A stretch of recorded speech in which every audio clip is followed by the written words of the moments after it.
பிகிலே பா என்னப்பா இன்னைக்கு மேட்ச்சு ஜெயிச்சிட்டோம்ப்பா. ம் சருக்கு அடிக்கிறியா?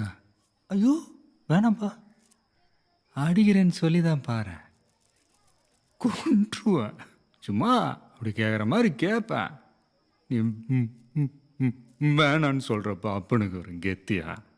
வா உட்கார். இருணுப்பா உட்காரியா? எனக்கு 12 வயசு இருக்கும்யா. எங்கள் அப்பா இதே மாதிரி குடிக்கிறியான்னு கேட்டான். கப்புன்னு வாங்கி குடிச்சு விட்டேன். இப்போ வரைக்கும் இதை விட முடியல. 16 வயசில் கையில் கத்தியை கொடுத்துட்டான்.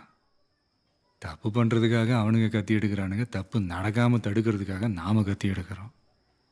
ஆனால் வெளியிலேருந்து பார்க்குறவன் கண்ணுக்கு 2 பேரும் ரவுடி பயலுகளாக தான் தெரியும். இதெல்லாம் என்னோட போகட்டும் பிகில. நீ வேறயா? நீ வேறயா? வேற ரூட்டியா நீ? நம்ம ஏரியாவில் பள்ளிக்கூடம் வந்த பிள்ளைங்களாம் மாறிடுவாங்க. நாங்கள் கோயில் கட்டணும், சர்ச்சு கட்டணும், ஒன்னிய நடக்கலையே. இந்த பந்து தூக்கி அந்த புள்ளிங்க கையில் குத்தப்பாரு, அப்போ மாற ஆரம்பிச்சது எல்லாமே. கத்தியோட பீச்சில் சுத்திட்டு இருந்த பயலுங்க பூரா கிரவுண்ட்ல பழியா கிடக்குறானுங்களாமே. சண்டைகள்லாம் அவனுங்களுக்கு நேரம் இல்லை மைக்கில். டோர்னமெண்ட் மேட்ச்னு பிள்ளைங்களாம் ஒரே பிஸி. எல்லாம் யாரால? ராய் பண்ணாலயா? மைக்கிள்னாலயா? பிகிலே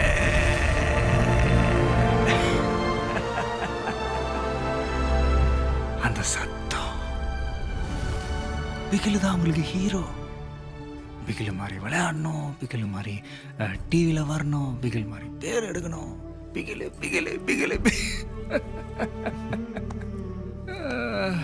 பிகிலே. இதோட விட்டுறாத பிகிலு. நீ இந்தியாவுக்காக ஆடணும். உலகம் பூரா நீ எங்கிருந்து வந்தன்னு தெரியணும்.